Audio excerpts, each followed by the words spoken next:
WhatsApp guys, आज हम देखने वाले हैं कंगाल हो चुका पाकिस्तान अब भारत से करेगा 300 बार और लड़ाई। ये वहां का जो प्राइम मिनिस्टर है उसका भाषण आया है इस तरीके का कुछ। तो इसके ऊपर नाजिया इलाही खान ने भी क्या कुछ कहा है। वीडियो होगी इंटरेस्टिंग। चैनल बने तो प्लीज सब्सक्राइब, वीडियो को कर दे लाइक। 1 2 3 गो। जरा सुनिए। The Indian Home Minister staked a claim over Azad Jammu and Kashmir while addressing the Indian Parliament. आप जैसे मौजिज सियासतदान मोदी के बूट पॉलिश करते नजर आएंगे। अरे फिजा खान। नरेंद्र मोदी की हुकूमत इलेक्शन से पहले पाकिस्तान के किसी इलाके पर कब्जा कर लेती है, या गिलगित बल्तिस्तान या कश्मीर को भारत का हिस्सा बना लेती है, तो फिर दुनिया की कोई ताकत उसको अगला इलेक्शन जीतने से नहीं रोक सकती।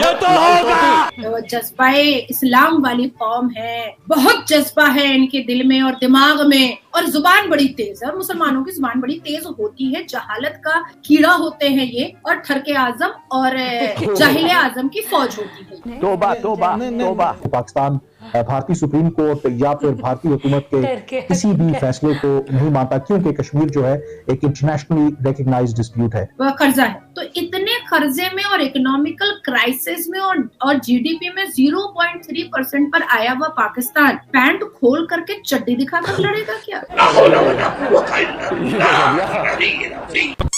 मैं सिर्फ ये अर्ज करता चलूं कि 3 मरतबा पाकिस्तान पे कश्मीर की वजह से जंग तोपी गई जो हमने लड़ी है। झूठ बोल रहा है, झूठ बोल रहा है। बिल्कुल। अगर 30 मरतबा पाकिस्तान पे जंग थोपी जाएगी, हम 300 मरतबा लड़ने के लिए तैयार हैं। हमारे हाथ 2 हैं, लेकिन कटोरे हम लोगों ने 3 पकड़ लिए। हर बंदे ने 3 कटोरे पकड़ लिए। क्या कहोगे दोस्तों इस बारे में? चूहा लड़ेगा शेर से तो हंसी ही आती है। Kind of joke of the day भी बोल सकते हैं। और आज 16 दिसंबर भी है। यही 16 दिसंबर 1971 अगर याद कर लेता तो शायद इतनी बड़ी बात कड़कड़ाते हुए नहीं होता। केयर टेकर प्राइम मिनिस्टर का ये काम ही नहीं है कि वो जाके जंगों में जाके स्टेटमेंट दे और कहे कि हमने इतनी जंगें करनी है और इतनी नहीं करनी। आपका काम इलेक्शन करवाना है, आप इलेक्शन करवाएं जो कि आपसे नहीं हो रहे। अब पाकिस्तानी चाहे या ना चाहे, आपको ग़ज़वा हिंद में भारत के खिलाफ जाना पड़ेगा। भारत आने वाला है, मोदी आने वाला है, वो हलाको खान बनकर आएगा। बहुत बुरी तरह सफाई होगी। 93,000 पाकिस्तानी सोल्जर चड्डी में खड़े हुए थे कि हमको बख्श दो, मेरी जान को बख्श दो। इलेक्शन करवाएं, ये काम उस प्राइम मिनिस्टर का है जो कि पीछे वोट लेके आता है, जिसके पास मैंडेट होता है। तो आप मेहरबानी फरमाकर ऐसे स्टेटमेंट्स ना दें कि हमें उसके बाद इस स्टेटमेंट्स को लेकर सफर करना पड़ेगा। तो ऐसा एक्टिंग प्राइम मिनिस्टर के अंदर जाके अपना सारी ताकत का इस्तेमाल करता है, तो हम देखते रहते हैं, खत लिखते रहते हैं, तरले करते रहते हैं। नहीं, अब हमें स्टेप फॉरवर्ड करना चाहिए। अब मेरा ख्याल है हम जो फैसला करने जा रहे हैं ये आखिरी हल है। मैं अगर लड़का होती तो एक ही चीज बोलती। भैया ये क्या कह दी? मतलब कुछ बोलो तो ही डर जाता है।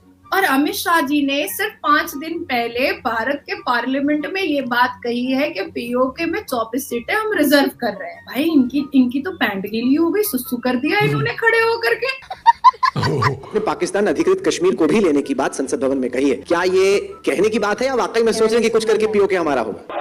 ये फैसला सामने आया तो आमतौर पर जो भारत के वज़ीर आज़म है नरेंद्र मोदी, वो उर्दू में तो ट्वीट नहीं करते, लेकिन उन्होंने बाकायदा तौर पर उर्दू में एक लंबी चौड़ी स्टेटमेंट जो है वो जारी की। और मैसेज जो है वो जाहिर है कि पाकिस्तान के लिए था, पाकिस्तान की हुकूमत के लिए था। हमारे इंटीरियर मामला था, पहले आप उनको ठीक कर लें। देखिए, पाकिस्तान की महिलाओं का एक काम है लाली पाउडर करके भारत के लौंडों को फंसाना और लौंडेबाजी करना। पैदा होती है और लौंडेबाजी स्टार्ट हो जाती है। मैं बहुत खुला हूं। ये तो भाई आपका ना आदि है ना अंत है सनातन धर्म का। हमारा तो पता है कि 1450 साल पुराना है। अब आप सोचो, मेरे इस्लाम में प्रॉफिट एक भी औरत नहीं है, एक भी औरत नहीं है, सब मर्द हैं। कि इस्लाम की किताब बहुत कंजर्वेटिव है और बहुत सफोकेटिव है। नमस्कार मैडम, आपका बहुत बहुत स्वागत है इंडियन मीडिया लेटेस्ट पे। वेलकम। हमारी ऑडियंस आपसे बहुत प्यार करती है और पाकिस्तान के मुद्दे पे खास तौर से आपके बयान जरूर देखना पसंद करती है, सुनना पसंद करती है। हमारा पड़ोसी मुल्क है जिसने हमारे को 300 जंगों की धमकी दी है। 4 तो वो मुंह की खा चुके हैं, अभी 296 बची हुई है। वाह भाई वाह। पाकिस्तानी केयर टेकर पीएम है काकड़ साहब पता नहीं कौन सी गेंडे की खाल के बने हुए हैं। तो इतने बड़बोलापन इन पाकिस्तानियों में कहाँ से आता? सबसे पहले तो मैं बंटी जी आपको करेक्शन करना चाहूंगी कि पाकिस्तान पाकिस्तान के जो मुसलमान हैं वो गेंडे के खाल से नहीं बने हुए हैं, वो भैंसा के चमड़े से बने हुए हैं। दूसरी चीज मैं कहना चाहूंगी कि बचपन से मेरी नानी अम्मी जो है ना, वो बहुत सारे मुहावरे मुझे सुनाया करती, जिसमें से 2 मुहावरे मैं आपके साथ शेयर करूंगी। पहला कि जितनी चादर हो उतना ही पैर फैलाना चाहिए, और दूसरा छोटा मुंह और बड़ी बात नहीं करनी चाहिए। तो छोटे मुंह के साथ काकड़ ने कड़कड़ा करके बहुत बड़ी बात कहलाई, बहुत बड़ी बात, चूहा लड़ेगा शेर से। तो हंसी ही आती है, kind of joke of the day भी बोल सकते हैं। और आज 16 दिसंबर भी है, यही 16 दिसंबर 1971 अगर याद कर लेता तो शायद इतनी बड़ी बात कड़कड़ाते हुए नहीं। अब बात आती है कि आप राजस्थान में हैं बैठे हुए, और राजस्थान में बहुत सारी मुस्लिम पाड़े मोहल्ले हैं। जब आप मुस्लिम पाड़ा मोहल्ला में गाड़ी लेकर के जाइएगा ना, तो देखिएगा कि बहुत सारे कुत्ते जो है ना, वो पीछे से दौड़ते हुए और भौंकते हुए आते हैं। अगर गाड़ी तेज चलती है तो, बहुत तेज चलती है तो उन कुत्तों को भी ये बात पता नहीं होती है कि वो दौड़ क्यों रहे हैं और भौंक क्यों रहे हैं, उनको भी पता नहीं होती है। और जब गाड़ी बहुत दूर चली जाती है तो मुंह लटका करके किसी कूड़े में जा करके बैठ जाते हैं, लटका हुआ मुंह लेकर के। तो सेम कंडीशन काकड़ का भी है और पाकिस्तान का भी है। भाई जज्बाए ईमान वाली कौम है, तो जज्बाए इस्लाम वाली कौम है, बहुत जज्बा है इनके दिल में और दिमाग में, और जुबान बड़ी तेज है। और मुसलमानों की जुबान बड़ी तेज होती है, जहालत का कीड़ा होते हैं ये, और ठरके आजम और जाहिले आजम की फौज होती है ये, चाहे वो भारत के मुसलमान हो चाहे वो पाकिस्तान। आपकी राय पेश करें दोस्तों। बात ये आती है कि इन्होंने 300 जंगों के बारे में बात तो कहती है, पर जब ये 300 जंगों के बारे में बात कह रहे थे तो पीओके का कोई कश्मीरी वहां पर बैठा हुआ था? नहीं, मैंने पूरा वीडियो देखा है, कोई कश्मीरी नहीं था। इस मुद्दे को लेकर के जब पाकिस्तान की लिपि पोती हुई और मेकअप का पूरा जो दुकान बैठी हुई थी, जब वो अपने पैनलिस्ट को लेकर के बैठी थी, तो वहां पर पीओके का कोई आदमी था?